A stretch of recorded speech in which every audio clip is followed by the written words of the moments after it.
And we are live.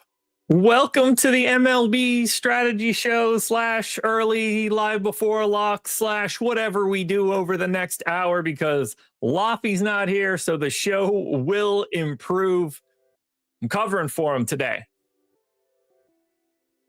And I'm here to break down some baseball. Now, 3-game early, not exactly the most fun thing we're going to get. Big time main slate, much more fun. I'm Josh Engelman, by the way. I don't remember if I introduced myself out of the gate. I haven't done a lot of live shows lately since the NBA has ended, but we're here to break it all down. Baseball is upon us. I've been diving back in over these past few weeks. If you guys have been watching the perfect lineup with myself and Loffy, that will be a solo endeavor as well today. I've got everything prepped. I haven't recorded it yet, but should be out around 1:30, something along those lines.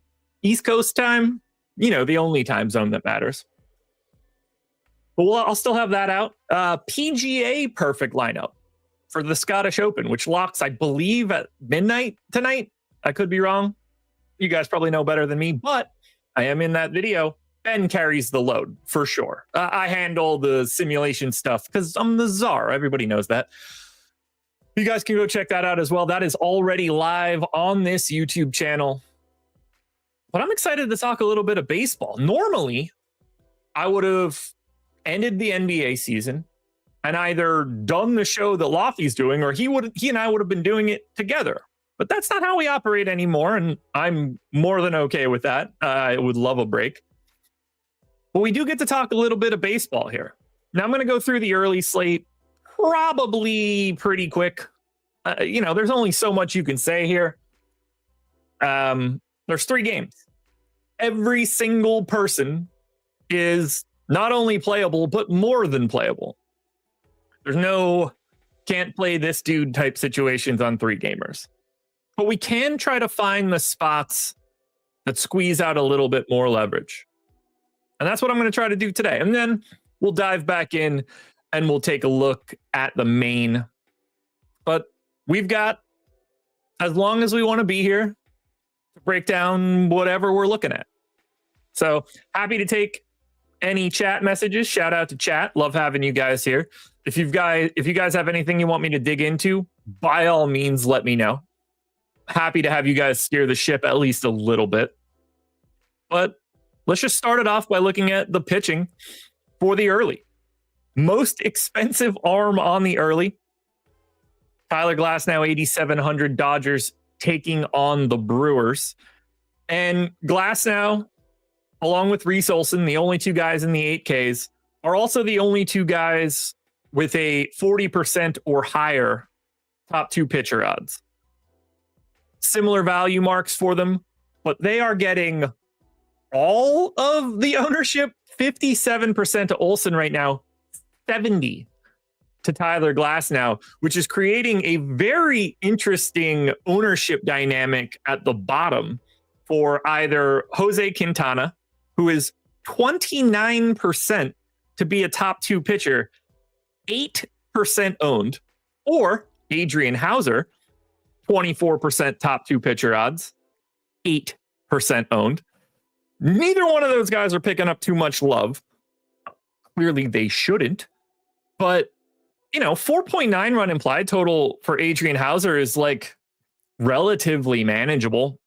Even 5-1 for Quintana, like most of that is just simply the Dodgers being the Dodgers. But if you want to get any sort of major leverage, having one of those 2 guys in a lineup, at least in a larger field contest, makes a ton of sense to me. I guess the first thing we probably need to do, because I think it's more interesting to talk about these bottom guys, given their top 2 pitcher odds and given their current ownership. So I'm going to take a look at Quintana first. I had been looking at Senzatella. Spoiler alert to the perfect lineup, everybody. We're going Boston. But yeah, let's take a look at Quintana, and then we'll take a look at Adrian Houser. Now, there's no chance this looks good. I would be very, very surprised if we end up looking at this and think like, well, that's a good spot against the Dodgers. But we have to pay attention to it just because he's coming 8% owned. Like, that's like his top two pitcher odds are like 3.5 times that. So far this season, he's thrown about 1,100 pitches, somewhere in that name, 1,000, 1,100, whatever. Now, this is a guy that does not generate swing and miss in any way. 8% to lefties so far this season, 7 to righties. Even if you add in last year and get us up over 3,800 pitches, it's still atrocious. The power, at least the expected power, not the same issue. This year, lefties have tuned him up. Now, it's only 280 pitches, so I don't want to go crazy. Larry, I'm going to do a bit of everything, but I'm going to start on the early because it's early. 212x ISO to lefties so far across those 280 pitches. 135 against righties. So, like, while he's not getting any swing and miss stuff against righties, like 14% K rate is not a lot to write home about. But they're not touching him up. Like, power hasn't been an issue. The WOBA is low. The XWOBA, even at 338, given what we have on this 3-gamer, is still manageable. It just so happens that when a ball is a strike, it rarely misses a bat. Now, Ohtani, lefty here for Quintana. That's dreadful. It doesn't get much worse than that situation. Got to dodge that. Freddie Freeman, I guess, like a little scary, but he's not the same Freddie Freeman he used to be. I mean, how old is Freddie Freeman now?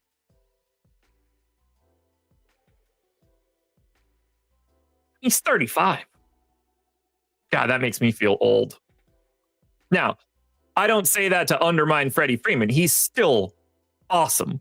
He's not the same Freddie Freeman anymore. Again, this lefty bat, though, does scare me against Quintana. And, I mean, you're just drowning in power here. Ruiz, Edman, let's see. Pages, which is the only way that I can say that.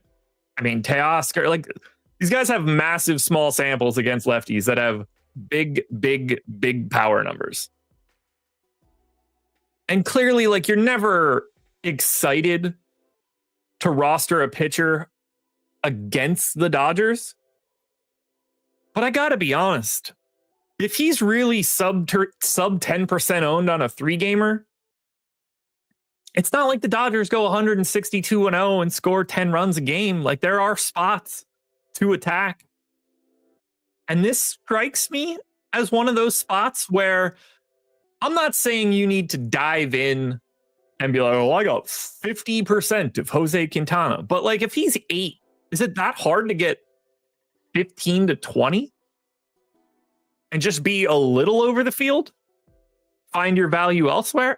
I don't think it is. So I ran Sims before this started, and I just want to see.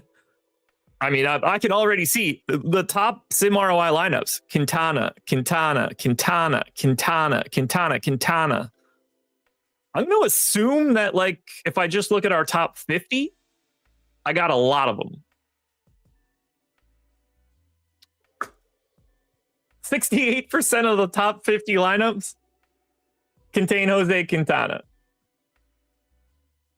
I'm just saying, I think he's underrepresented. Does the data look good? No. I mean, what you're really asking for here, especially on a 3-gamer, it's not like you need Jose Quintana to go out there and strike out 8 dudes and go 7 innings. Like, if he's functional and doesn't get blown up, that's probably fully operational for us. I mean, let's look at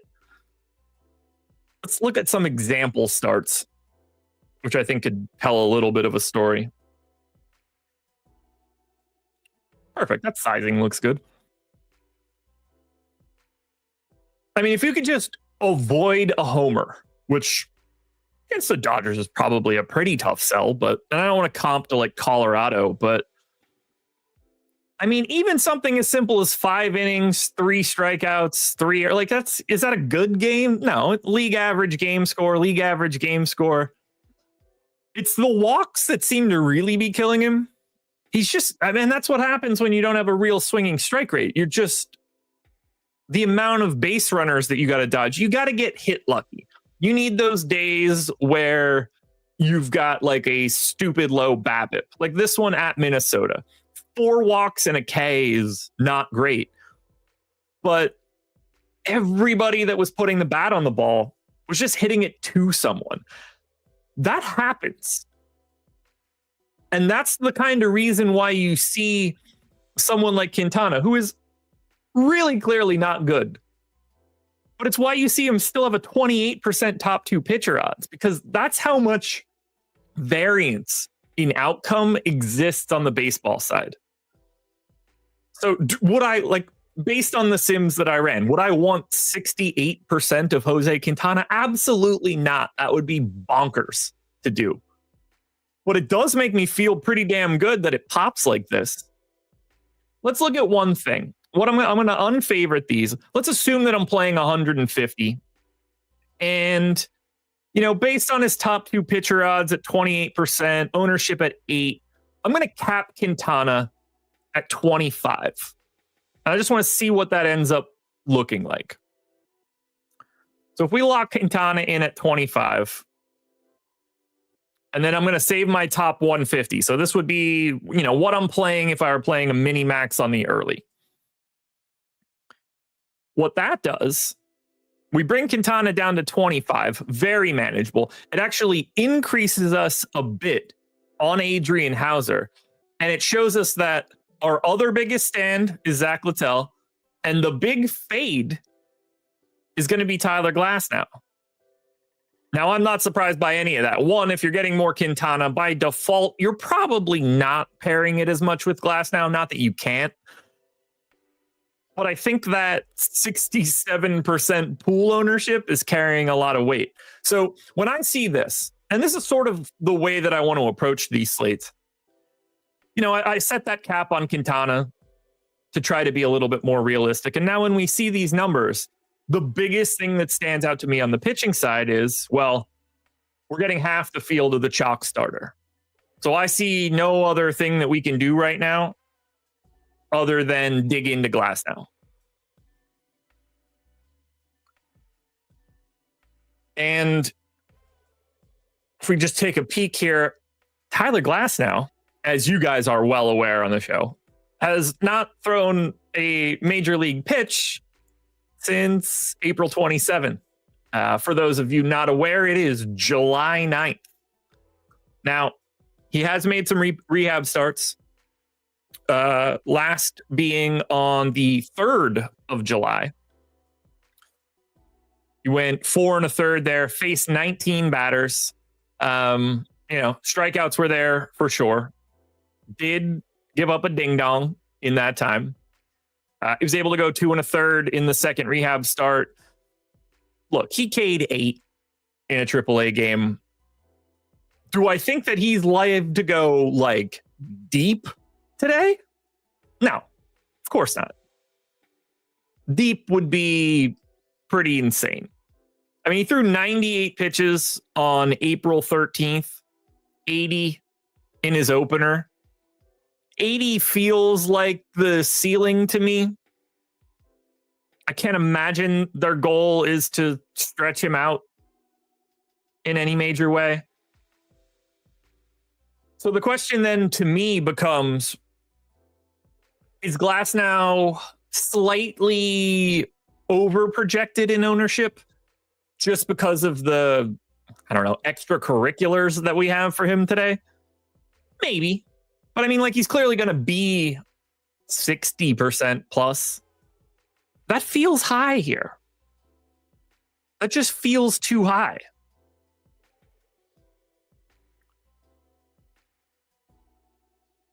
Like, let's think this through for Glasnow. And let's add in last year just as a bit of a dynamic. He's always been pretty balanced across both hands. Like it's 145 x ISO lefties and righties. Swinging strike rate is basically the same. Strikeout rate is basically the same. But, you know, whether it's like, obviously Sal Frelick is not like a crazy DFS option, but leadoff spot is helpful. Not a power guy, I guess is what I'm trying to say. You know, you've got Yelich there as a lefty. You've got Collins there as a lefty. Terang there as a lefty. Some of that fits. As I look at it right now, I think the top pitchers tool is explaining this perfectly. Yes, Tyler Glasnow is going to be more likely to be a top 2 pitcher than most of these other guys. And yes, he's going to be owned significantly because of an $8,700 price tag, because of his win equity. I mean, just the fact that the Dodgers are the Dodgers helps a ton here. The fact that Jose Quintana is on the opposite side helps a ton here. But negative 28% leverage stands out. That's a big enough number where it starts to get like disproportionate. For like someone like Reese Olson, where it's sitting at 14, I don't mind that as much because naturally these top 2 odds are going to be like the relationship to ownership is a little different. When you start doubling up Reese Olson's negative leverage, I start to pause a little bit. So what I want to do right now,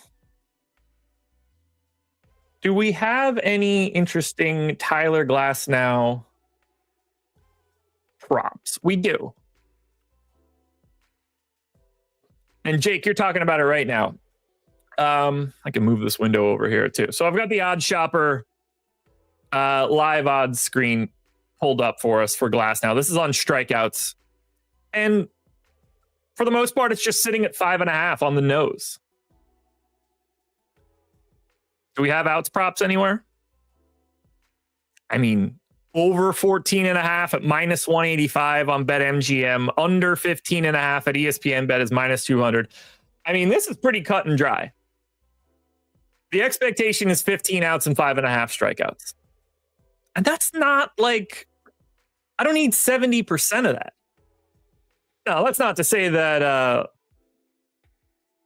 when I type in Quintana's name here, Quintana's outs prop, also 15.5. Now, slight juice to the under. True odds are at minus 115 or are at 115. But that is not all that dissimilar to Tyler Glasnow's depth for today. Now, the strikeout stuff, that's where we're going to find a little bit of a gap.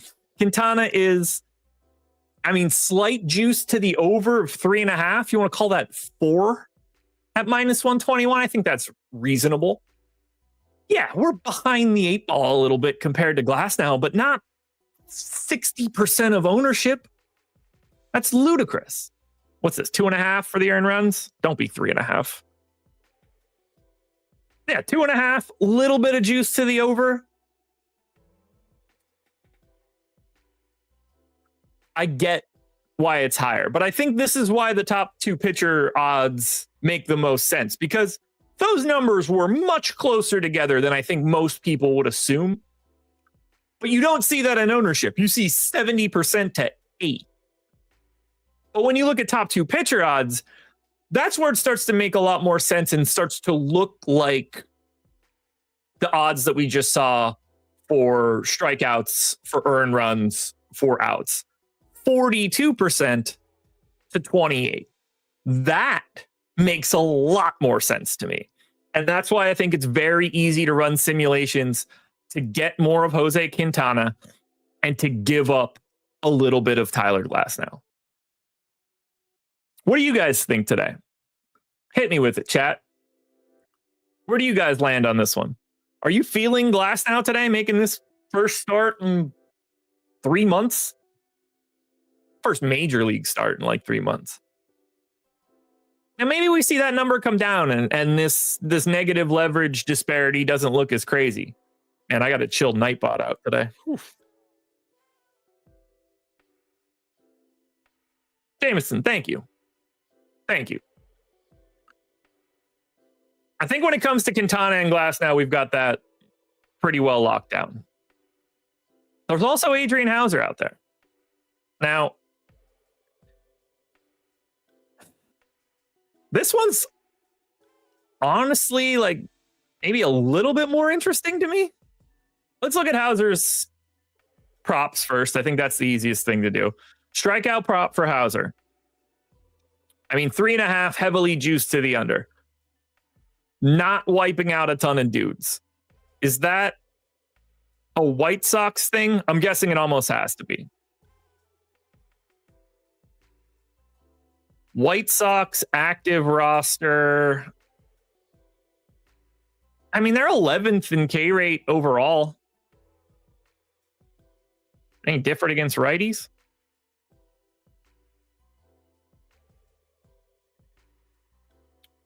Twelfth, 84 WRC plus. Why am I looking at the Whites? That's so stupid. I'm looking for Toronto. I'm a moron. This always flips me on Add More Funds where I'm looking at a pitcher on a team, but I have to click on the other team to look at that pitcher, and it always spins me around. Anyway, back to Toronto against righties. That's the problem. Right there. No team against righties this season strikes out less than Toronto. And that is why we're seeing Adrian Houser have a strikeout prop that's essentially 3. But what he's lacking in strikeouts, he's more than making up for in outs.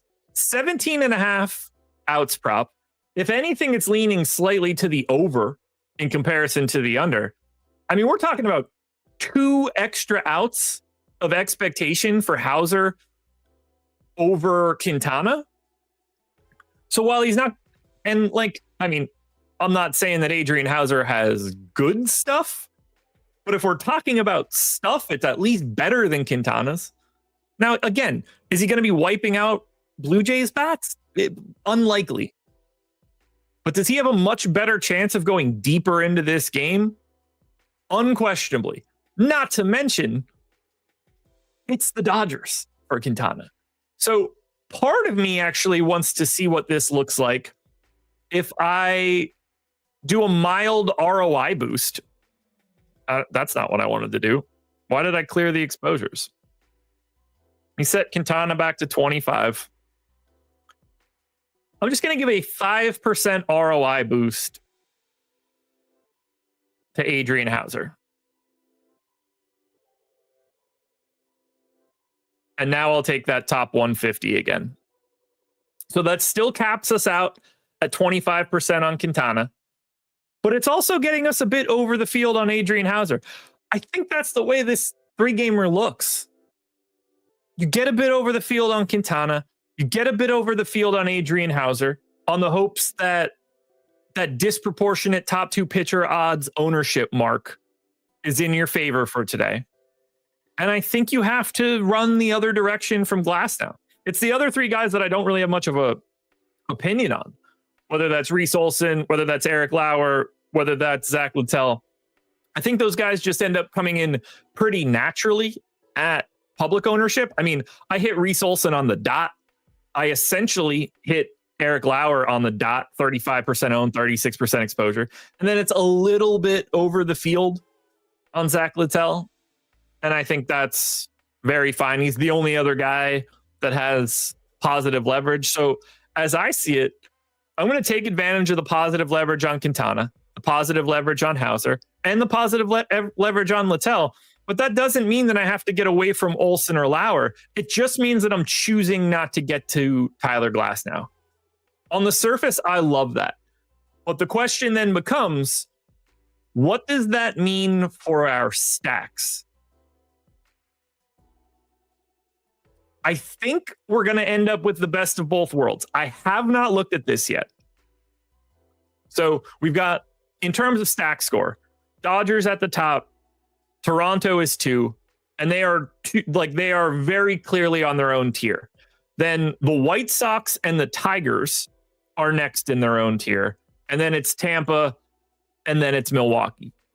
The way that I see it right now, my expectation is that in lineups where we don't have Eric Lauer, I think we're going to have quite a bit of the White Sox.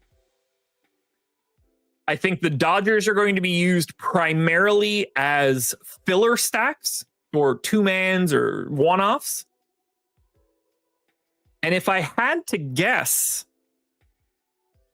maybe Tampa is next. I don't think we're going to get a ton of Milwaukee, even with fading Glasnow, because I think just fading Glasnow is more important than thinking he gets bombed. I'm more worried about his start from a DFS perspective, not that he steps in there and just gets shellacked. Because if he didn't get shellacked in the rehab start, I think he can be functional. What we're talking about here for him is depth. So let's see what the stacks look like after running that sim. Most exposed 5-man stacks. Okay, so I was wrong. It is Milwaukee. So we are running head first into a Milwaukee stack. And that's fine. I don't need 27% of them. We can think about setting a cap there. Next up is Tampa, which did make some sense to me. The one that surprises me a little bit is that we don't have nearly as much of the White Sox. Now, the Dodgers part of this makes sense. We do not have a Dodgers 5-man. We essentially don't have 4-mans, and we're minimal on 3s. So we are not getting to the Dodgers. But that will change a little bit as I set a cap here on Milwaukee. So let's do that right now. We have 60% current exposure to Milwaukee. That's not going to fly. I'm going to cut that to 40 and see what the impact ends up looking like.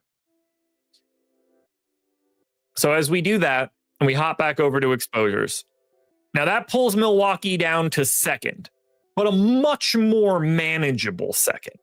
We're also getting a lot more Milwaukee 3-mans, which I think is okay. Feels a little bit better there. It does make Tampa our stack. And I think as we look at the top stacks tool, that makes some sense. They are a positive leverage team. And if we look at just stack score, they are grading out a little bit better there. Or sorry, in terms of top stack odds. They are the worst value stack for today. And that's what's hurting them in stack score. But if we're going to be pulling in more of the cheap pitching and more of the contrarian pitching, then I don't need the salary as much when I'm trying to find my stacks. Now, I also think that I could probably take a little bit of a bite out of this Tampa exposure.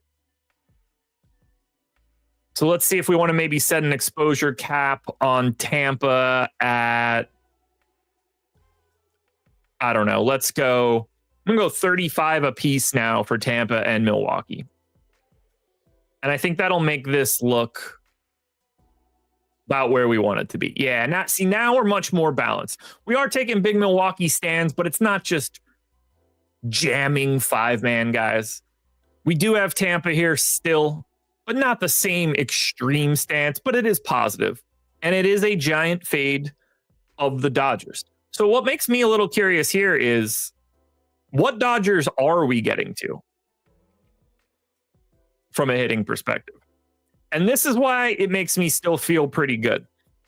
Because even with that giant negative leverage to the Dodgers, where we're barely stacking them, we're still getting 29% of Shohei Ohtani. Now, he's projected for 45% ownership. So we are light and fading Ohtani to a bit, but he's still the most exposed Dodger that we have in a lineup.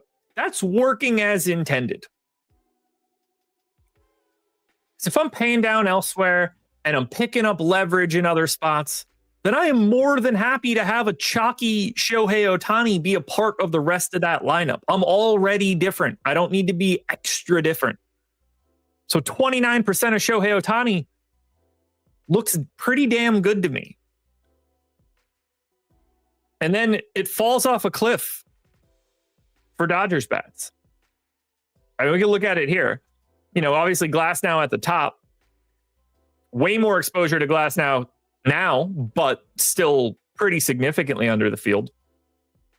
But it's a giant chunk of Ohtani. It's a little bit of Will Smith. It's a little bit of Mookie Betts. And then we're gone on the Dodgers. We are praying for pitching in that case. Now, are we likely a little bit overexposed to Tampa bats? Yeah. Do we need that much? No.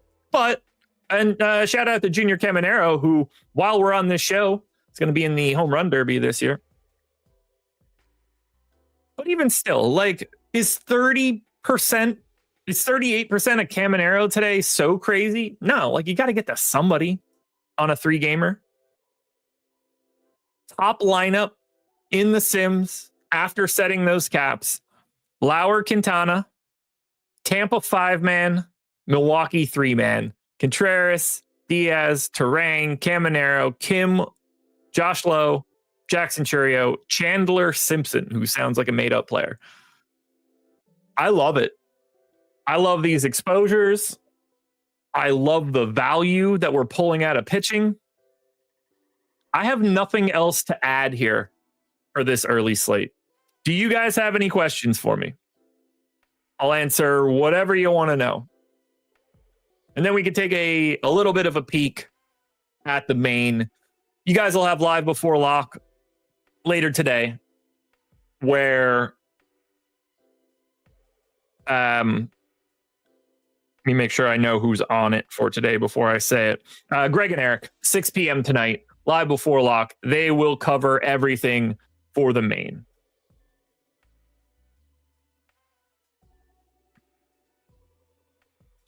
Is there anywhere to see today's lineups, or are they not out yet? There are no lineups out yet, Steven. I would imagine we're pretty damn close to getting those 2 p.m. games. What about the Tigers? I mean, obviously, it's an interesting balance. Let me clear my filter here. Because we are slightly over the field on Zach Littell. But if we look at stack exposures, we're slightly over the field on 5-man stacks. They're tied with Milwaukee for the second most that we have in our lineup. So that looks fine.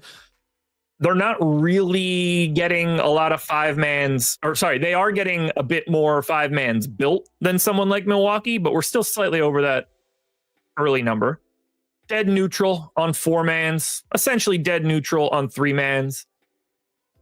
I think the Tigers spot and the Rays spot is just sort of what I see as a place where I would be right with the field, whether that's the Tigers bats themselves, the Rays bats themselves, although it's easier to get to them because we're saving.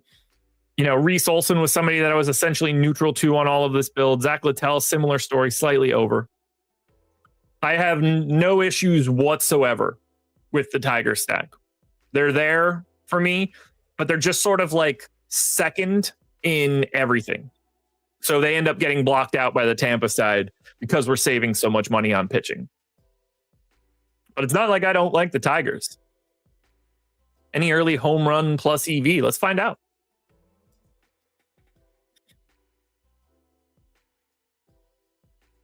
We got a couple. Michael Taylor at DraftKings plus 700. Massive edge. Alexander Canario plus 950. Massive edge. You've got McCutcheon out there, Dane Myers out there, Brian Reynolds out there, Ian Happ out there. All 6 of those plays are showing up as positive EV options for today. Let's take a look at this because I'm a little curious here. 7 odd shopper rating, 10 odd shopper rating. Those are pretty big numbers. I want to see how they've looked so far. So I'm going to create a portfolio and I'm going to set minimum odd shopper rating to 7.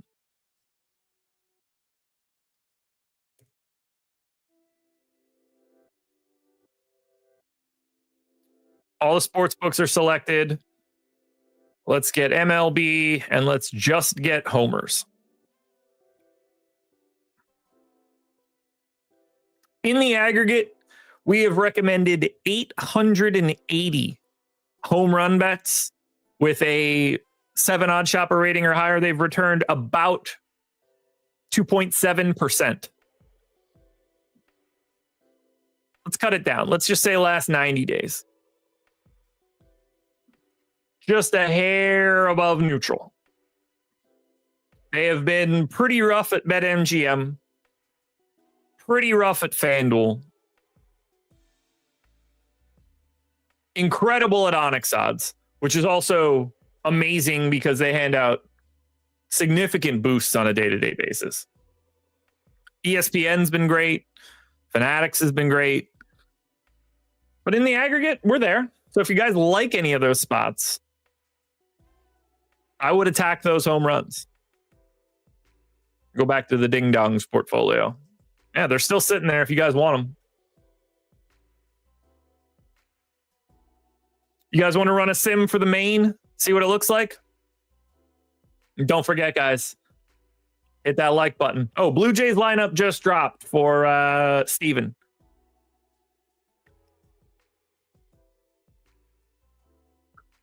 All right, let's run a sim for the main. So I'm in the Stokastic sim tool. I'm going to run a 5,000 lineup pool. I'll set it to 10% because I'm a mini-max guy. And we'll see what this looks like. Now, I have dug into the main slate already. For the perfect, I've already prepped the perfect lineup. So in terms of guys I want pitching wise and my main stack, I'm anxious to see how this looks.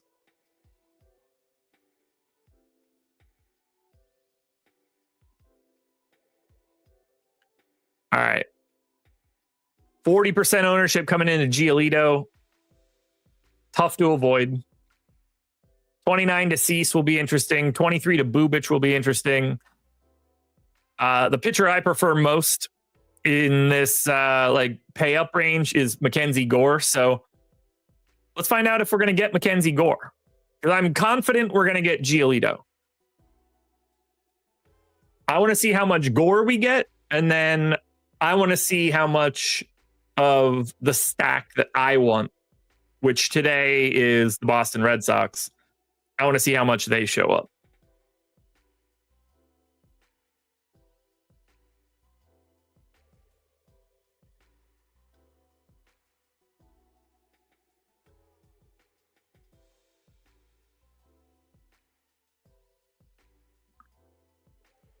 Lee, it kind of is just blindly play Giolito given this matchup. Because they're just fucking terrible. They're so bad. So bad. Comically bad.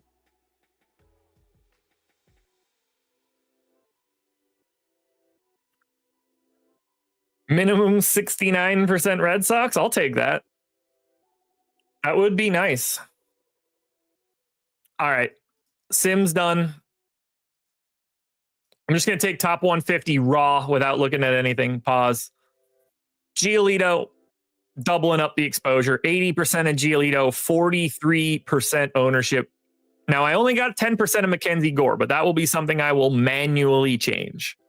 But if we look at stack exposures, Jam City on Boston, over the field with a decent chunk on the Atlanta Braves. My Atlanta Braves. I should put a Braves jersey on for this. And then a little bit of a stand on Miami against Cincinnati, who Miami pulling very little ownership. So if we want to look at the top stacks tool for the main slate, Mets are the highest top stack odds. Atlanta's second.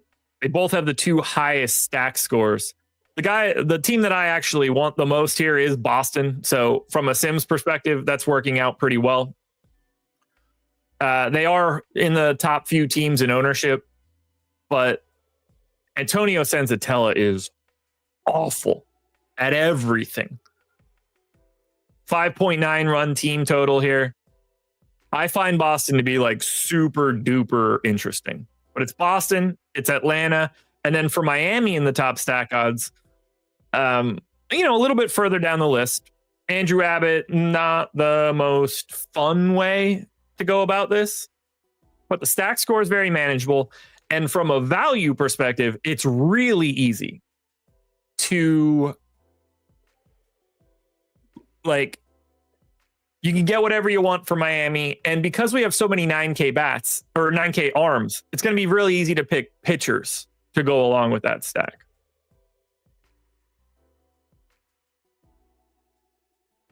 So I want to see what this looks like if I just give a mild ROI boost to Mackenzie Gore.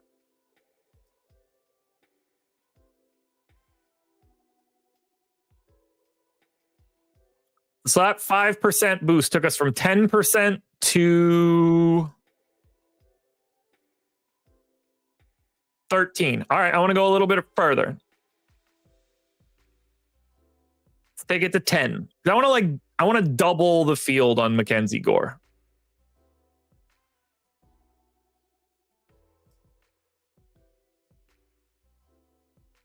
All right, we're up to 17. I think this final boost will get us there. 15% boost to Gore should take me to about 20% of him. Close enough. 24% for Mackenzie Gore now, which is the stand I want. Did pull Giolito down a little bit. We're still getting Cease. We're still neutral to Bubic. So think about the money that we're spending here. 10K Chris Bubic, 25% of lineups. $9,800 Gore, quarter of our lineups. $9,300 Dylan Cease, 38% of our lineups. $8,500 Giolito, who has an absolutely stupid broken price tag. Can't get away from him. How did that affect our stack exposures? Still a ton of Boston, still getting Atlanta. Miami crept up a little bit. The final thing I want to do to look at this is the same thing that I would do to use these sims. I'm going to put a slight cap on Boston. They're coming in at 38. They're basically 39% aggregate exposure. I'm going to cut that to 30. And let's see what the impact ends up being there. Yeah, it took a little bit of a haircut. Got us a little bit more Atlanta. Still getting to a decent chunk of Miami. 3-man Kansas City stacks are popping like crazy. 9% exposure there. That's the biggest outlier we have. And 4-mans. And 3-mans to a degree. And KC's sitting here, upper tier of top stack teams against Bailey Falter. But I like that sort of like sneaky KC stand that's showing up here. But it's looking like we're cornering the market on Boston, Atlanta, Miami 5-mans, and a little bit of the Mets. And I love it. 5.9 run implied total for Boston. 5.9 run implied total for Atlanta. 5.9 run implied total for the Mets. Even Miami at 4.5. Like, a lot of that is caused by Abbott, but that's still an average performance for a team that has the second highest top value mark of anybody on the slate. I mean, these guys are free. Is it a fun spot? Of course not. It's in Cincinnati. Andrew Abbott's got some strikeout stuff. 160x ISO, though, is something that can be attacked. Hernandez, Ramirez, Wagaman, Myers, Norby, Hill. I mean, those are all real, like 140 plus ISO numbers. What's the weather in Cincy today? 83 at first pitch. I mean, warmish. And 10 degrees hotter than it is in Boston. I like the Miami sneak play. So let's do this. Let's head on over to the single lineup simulator and hit that like button, subscribe to the channel, notification bell, all that good stuff. Set it to large contest. We're going to set it to 10. And I want to build out what I think is the best option for us. I want to take Giolito. I'm going to take Andrew Abbott. And then I want to do one of two things. So we've got the Mets at the top of the ownership mark, Atlanta second, Yanks third, Boston fourth. I got to go to Boston here. I would like to see, and maybe we'll test out what Miami looks like and potentially KC. But if Boston's going to be fourth in ownership, given their current rates, 7% aggregate is just not enough for me to care. So I want to add in some Boston bats. Now, the problem with Boston is they are drowning in outfielders. Duran, Abreu, Anthony, Rafaela, Yoshida. That's 5 guys with just outfield. I don't usually like taking 3 outfielders, but I don't know how you avoid it here. So let's look at, I want to try to build this out in the best way possible. I know he's the 9-hole hitter, but getting Marcelo Meyer here is,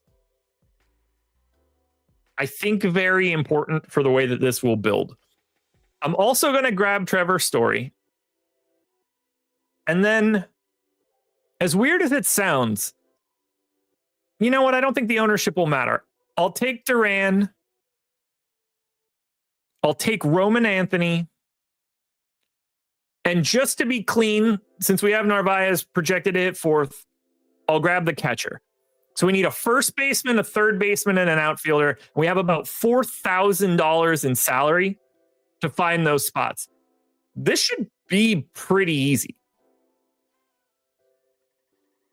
So we get, it's all one-offs, but it's David Fry. So we're getting a 2-hole hitter at 2,600. Cool. We're getting Jordan Westberg, a 2-hole hitter, 3,600, no real ownership. And then the final bat that we load in is Juan Soto. I don't think that takes any convincing. Let's see if we got positive ROI here. Fingers crossed for the czar. Come on, like we didn't know what was going to happen here. 40% sim ROI, 0.3% chance for the win, 1.8% chance of the top 10% lineup, and a 32% cash rate. And you could probably attach some better stacking to this if you wanted to. You know, if you wanted to try to get like a 2-man of the Mets in this scenario, instead of just having a 5-1-1-1. Or you can move around some of these Boston guys, potentially free up some extra salary. Actually, I want to see what that does. How much does that salary matter? Because I thought about leaving Duran out, since Duran is pulling 3 times as much ownership as Abreu. So I'm going to pay an extra $300 to take the ownership discount. And I want to see how that completes. We still get Soto, we still get Westberg, and we still get David Fry. Now, we gave up 2.2 fantasy points. We also shaved ownership. My guess is this looks worse. I think those fantasy points are too many for what we gave up in ownership. A little bit worse. Still a quality lineup. Oh, I am next level dumb. How did none of you shout this at me yet? I have Andrew Abbott in the lineup and not Mackenzie Gore. So everything that I just built there was trash. Shouldn't change much. It's a 300, same projection, same ownership, $300 difference. So this should be much ado about nothing, but I did not notice that the entire time. So let's go back to Duran, Anthony, Narvaez, Meyer. Did I go Story? I mean, I must have. I already don't remember. All right, so if I complete that now, we get Fry, Westberg, Soto, same lineup. This is going to look the same. That makes me feel good. So I felt like I just went on a journey there and provided nothing, but that's essentially the same lineup whether you have Gore or Abbott. But now I want to see what it looks like if we don't go to Boston. And if we don't go to Boston, at least based on this top stack tool, I kind of want to see what it looks like going to the Miami value, because I think we might end up with like a truly preposterous 3-man filler. So if we're going to go to Miami, let's get Edwards, Ramirez, Hernandez, Norby,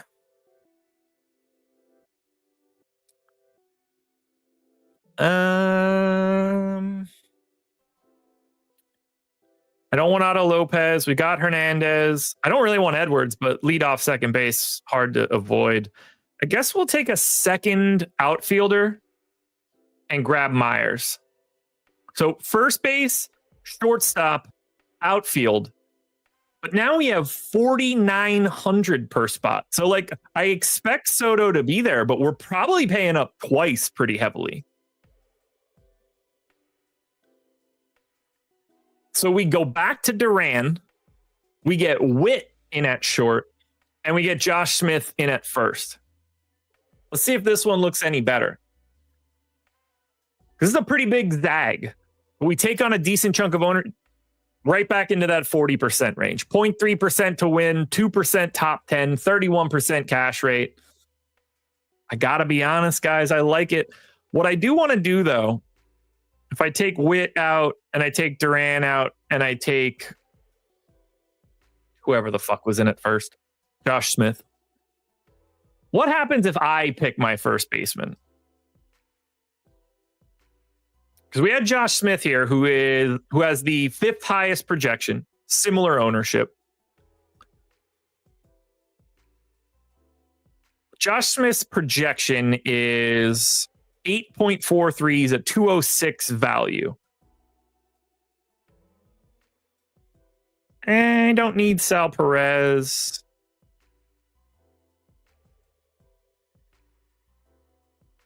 What happens if I save salary there and get Sal Perez? Does it give me Witt and someone else? It just gives me Witt and Duran, and I save 700.